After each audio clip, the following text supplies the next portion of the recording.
All right, welcome to another episode of the Deep Dive, everybody. Now, today, we're doing something a little different. Yeah, mixing it up a little bit. Yeah, we usually like to kind of go through and examine real world research and kind of break down complex topics for you. Absolutely. But today we're going to be doing a different kind of deep dive. We're going to be taking excerpts from The Name of the Wind by Patrick Rothfuss, and really kind of pulling apart this incredible story and trying to pull out some of the key insights about the world, about the characters, and about some of these deep mysteries that kind of get woven throughout the story. I think that's a great way to put it. And I think what's so interesting is that, even though we're dealing with a work of fiction, um, we can still kind of extract these really cool insights into how an author creates a believable world and populates it with these really well-developed nuanced characters, and how even within a story, within a narrative, we can kind of find hints at these larger truths about Yeah. people, society, and even the nature of reality itself. Yeah, absolutely. And I think for you, the listener, we want to be your guide. As we go through this, we're going to pinpoint recurring themes. We're going to try to decipher the characters' motivations. And maybe most excitingly, we're going to illuminate some of those really subtle details that, maybe you missed on a first read or even a second read, that might actually hold a lot of significance and meaning within the overall tapestry of the story. Yeah, so let's start right off the bat with, there's a scene early on with Cobb, Jake, and Carter, right? And what immediately sets in is this sense of danger. Right, out the gate, yeah. Yeah, Cobb says something people are willing to kill for pennies in this world. And it kind of just paints this really harsh reality. What is it about this world that creates that sort of scarcity driven, almost brutality? Yeah, I think you hit on a key word there, and that's scarcity. And I think that that's something that Rothfuss does really well right from the beginning. He establishes that this isn't a utopian society. This is a place where, resources are limited, people are struggling, and sometimes those struggles lead them to do things that are, morally questionable, to say the least. Yeah, and so then you have this really interesting contrast with the innkeeper, right? Where it's all this violence is going on and he kind of steps in, and it's not with force, it's not, with anything other than a helping hand. He's offering hot water, he's offering shears and linen. Right, right. And I think that speaks volumes about the nature of compassion and empathy, right? Yep. Even in the face of such potential violence, you still have this element of caring and community. Yeah, that's so true. And then we kind of shift gears a little bit and we go to Chronicler, right? And there's that interaction with the commander and his men. And there's this really kind of small detail, but it's interesting that they're drinking wood alcohol. Oh, yeah, yeah. And Chronicler's really quick to point out hey, you guys, this is really dangerous stuff. You shouldn't be drinking this. And it kind of reveals something about him, right? It reveals that he's smart, he's observant. Totally. He's not just some, passive observer. He's got this this wit, he's got this intellect, and he's able to kind of assess threats and respond in a clever way. Yeah, yeah. And then the soldiers leave, and there's this really interesting detail about Chronicler, which is that, he has all this hidden wealth. Okay. He has coins hidden in his boot, he's got them sewn into his clothes, and it kind of raises this question of why? Why does he need to be so secretive about his wealth? What does that tell us about this world? Yeah, it definitely hints at a world where maybe trust is hard to come by, right? Right. You can't just flash your wealth around because that's going to make you a target. Yeah. You got to be smart, you got to be careful, and you got to protect yourself. Yeah, and then right on the heels of that, we kind of get this really cool snapshot of the population of the inn and the surrounding area, right? There are wagoners, there are guards who, are described as smelling like iron, so they're obviously involved in some sort of conflict. Always around violence, yeah. Yeah, exactly. And there's a traveling tinker, and then you've got these well-dressed travelers who are clearly trying to stay safe by staying in numbers. So, it really gives you this sense of the different walks of life that are all kind of converging in this one place, right?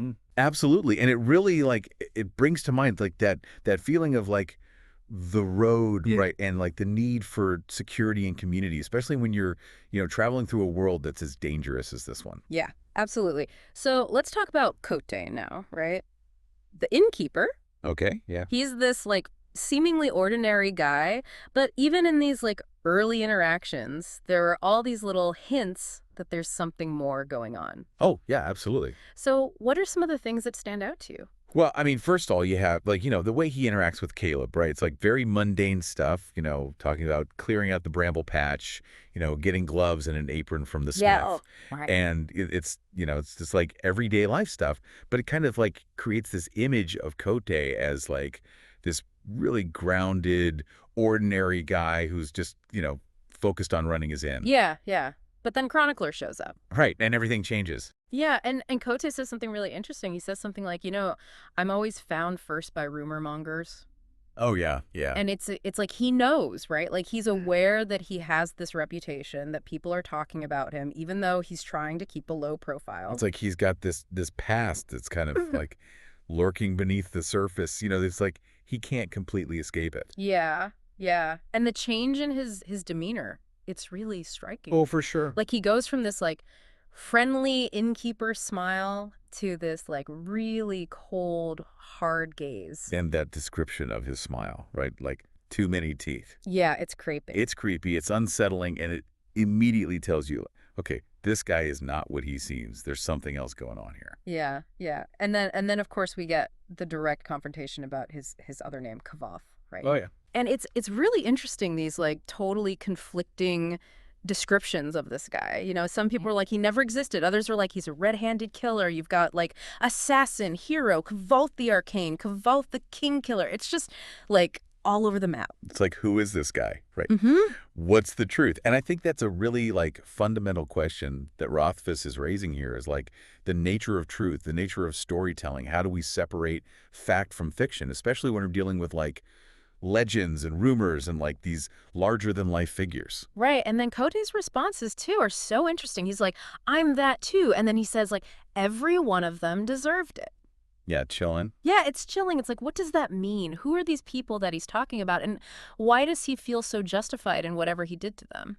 And it just raises so many more questions than it answers, And then like, Kvothe, or I guess I should say Kvothe at this point, right?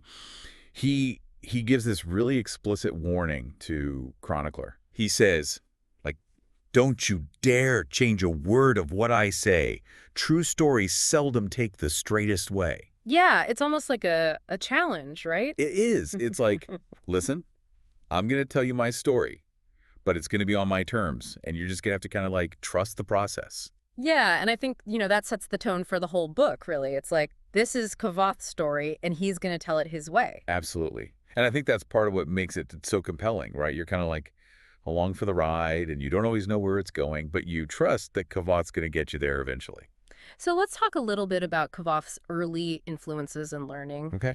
And I think, one of the most fascinating things is like this flashback to, when he was really young, and we get the introduction of Hetera, the courtesan. Yeah. And, she's not exactly who you'd expect to be like giving like sage advice to a young boy. Yeah, and that's what's so great about it, right? Yeah. It's like Rothfuss is showing us that wisdom can come from the most unexpected places. Yeah. And her advice, too, it's really practical and actually kind of foreshadowing in a way. Oh, yeah. What do you mean? Well, she tells him, like, never do anything in private that you don't want talked about in public. And, like, be careful what you say in your sleep. Right, right. And it's like she's already kind of hinting at the importance of reputation and how, your actions, even your private actions, can have consequences. Yeah. And then, of course, we get the introduction of Abenthi, his first real teacher. Yeah, yeah. And Kvothe's statement about him is so simple, but it's so powerful. He's just like, if not for him, I would never have become the man I am today. Yeah, I think that just speaks volumes about the impact that a good mentor can have on your life. Yeah, and you see that throughout the book, right? Like, Kvothe has all these different mentors and teachers, and they all kind of shape him in different ways. Right, and Abenthi is kind of like the first one to really open his eyes to the possibilities of, like, knowledge and, like, learning. Yeah, and then there's this interaction about the play and the cure-all, right? Right. Where it's like Kvothe is like really naive about it, and Abenthi's kind of like gently guiding him and like helping him see things from a different perspective. Yeah, it's like a little life lesson tucked in there. Right. And then Abenthi asks this really pointed question. He's like, whose troupe is this? It's like, is it yours? Is it your father's? Is it Baron Greyfallow's? Yeah, yeah. And it's like all of a sudden he's bringing in this element of like patronage and hierarchy, right? Oh, absolutely. And I think that's something that's really important to remember throughout the book, Yeah. is that this world has a very clear social structure and like who you're connected to, who your patrons are, that really matters. Yeah, absolutely.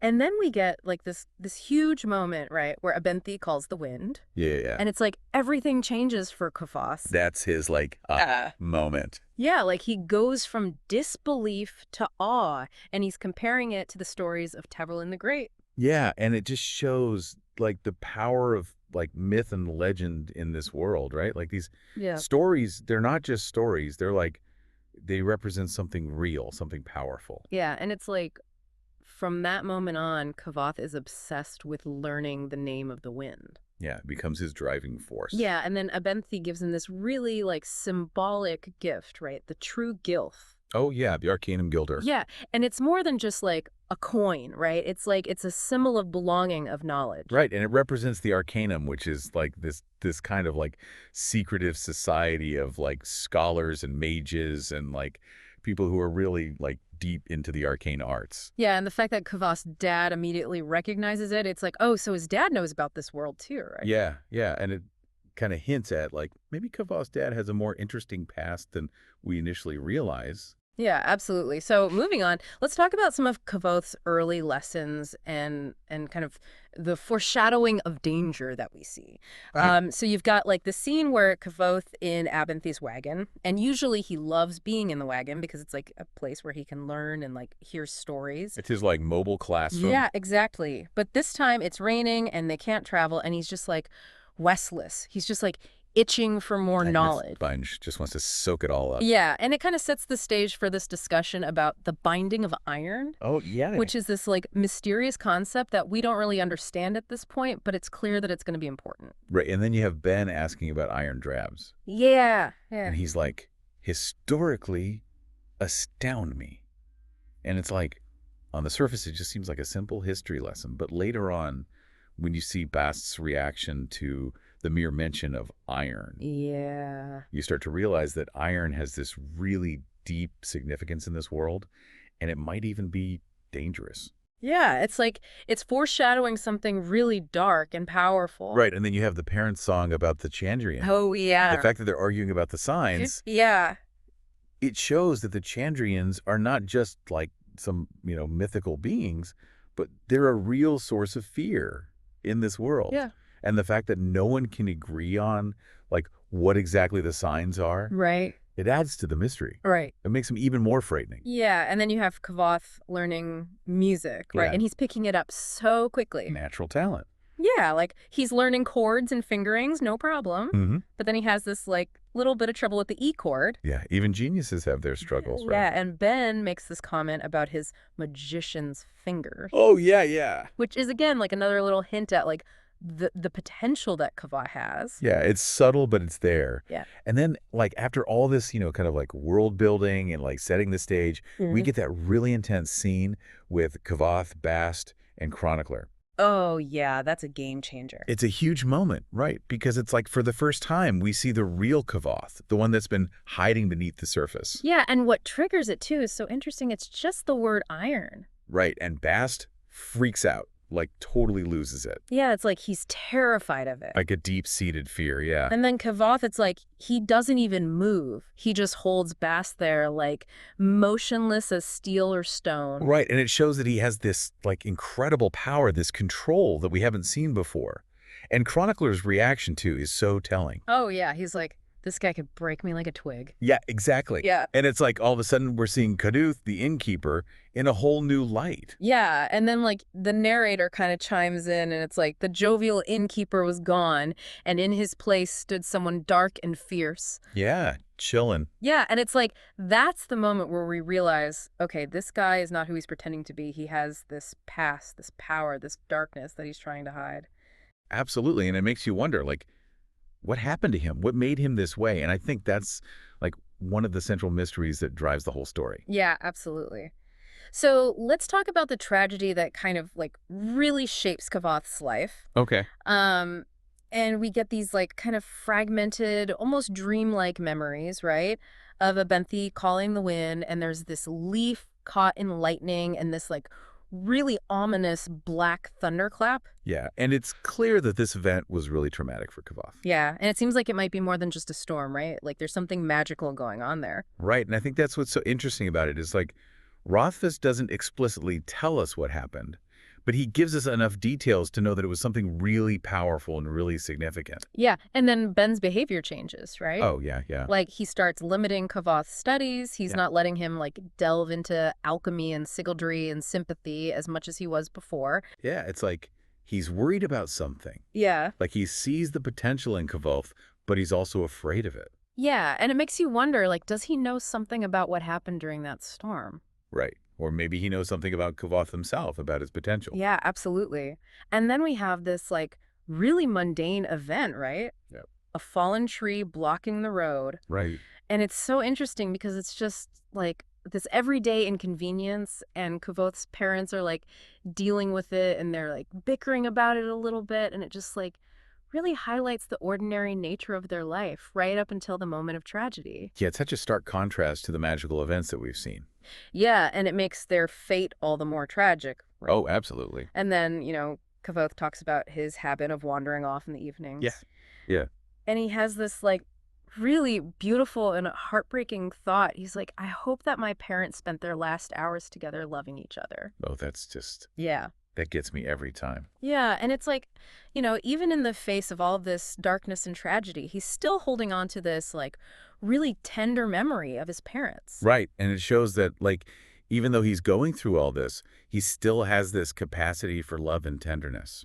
Yeah, absolutely. And then, of course, we get the discovery of the massacre. Yeah. And it's just brutal. Like, Kavoth's trying to help, but it's too late. And the detail about the wagon, about how it still smells like them. Yeah. It's just, like, so visceral and so heartbreaking. Yeah, it's like you can just feel the weight of that loss. Absolutely. And it's clear that this is the event that really shatters Kvothe's childhood.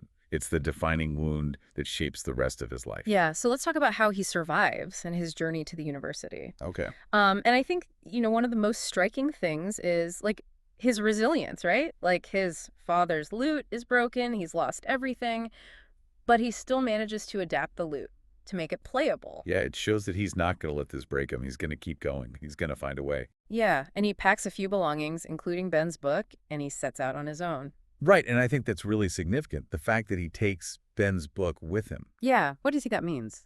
I think it shows that, like, even in the midst of all this tragedy, he still values knowledge. He still values learning. Yeah, and it's like it's a connection to his past, to his teacher, to something hopeful. Right, and it's also going to be, like, a really important resource for him as he goes on his journey. Yeah, and then he has this really, like, unexpected encounter with these masked figures in Canis and Holly. Well, yeah, and Tarbine. Yeah, Tarbian, and they're wearing these, like, demon masks, which is already creepy. Yeah, it's like a glimpse into, like, the darker side of this world. Yeah, and they're surprised that he's survived, and they Yeah. give him gloves. Right, it's like this weird mix of, like, menace and kindness. Yeah, and it's like even in this really brutal environment, there's still a glimmer of humanity. Right, and I think it's important to remember that, like, even in Tarbian, not everyone is bad.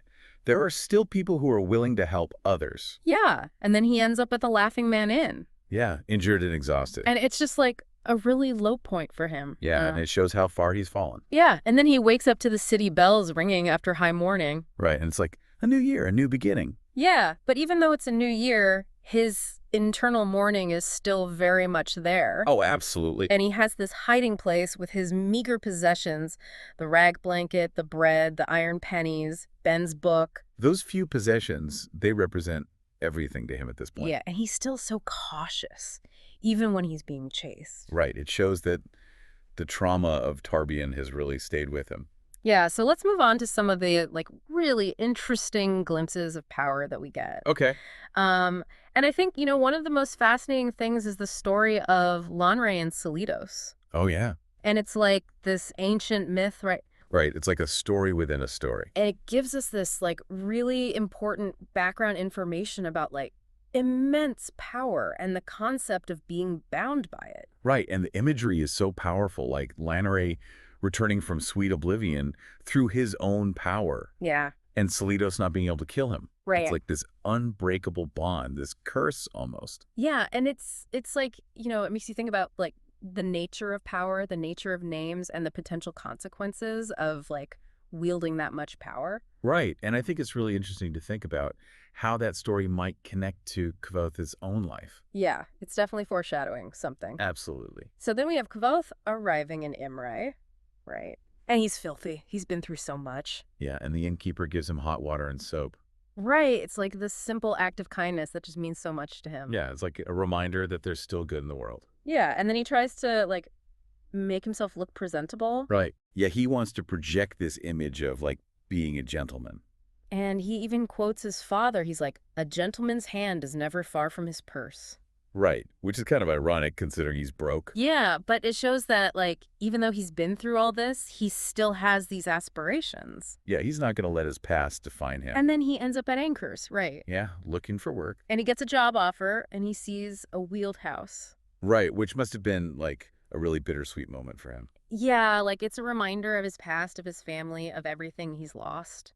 Yeah, and I think that's one of the things that Rothfuss does so well is he weaves these like little details, these little reminders of Kvothe's past throughout the story, and it just adds this extra layer of depth and emotion. Yeah, absolutely. So then he meets Trappist. Oh yeah, and he finds the under thing. Yeah, and it's like this hidden world beneath the city. Right, and it's a place where people can go to escape, to hide, to find refuge. Yeah, and Trappist is so kind to him. He's like, "Always glad to see one of you get away." Yeah, and it's like he understands what Kvothe has been through. And he offers him a place to stay, and Kvothe gets this much-needed respite before facing the challenges of the university. Right, it's like a little bit of peace before the storm. So now we get to Kvothe's entrance interview with Master Lauren. Oh yeah, the infamous entrance interview. And it's a wild ride. It is. It's like Lauren is throwing all these crazy questions at him. Yeah, like, who is the greatest man? What is phosphorus? A based currency. Hey, Adam. It's like, what is going on here? Yeah, and it's clear that this interview is designed to test Kvothe in ways that he's never been tested before. Right. It's not just about knowledge. It's about like his ability to think critically, to solve problems, to think outside the box. Yeah, and then he has this encounter with Master Hem. Oh yeah, and the trick question about sulfur and mercury. Yeah, and Kvothe sees right through it. He's quick on his feet. And he gives this really clever answer, and you can just tell that he's enjoying it. He's got that like competitive spirit, he likes a challenge. Yeah, absolutely. But then he hits a major roadblock, right? Oh yeah, the tuition. 3 talents. It's a huge amount of money. And he's broke. Yeah, and it's like this crushing realization for him, right? Like he's come so far, he's passed all these tests, but he might not be able to afford to go to the university. Yeah, it's a real moment of despair for him. Right. And it highlights like the inequality in this world, right? Right. Like even if you're brilliant, even if you have all this potential, if you don't have money, you might not be able to access the same opportunities. Yeah, and then we get the introduction of Sim and Wylam. Oh yeah.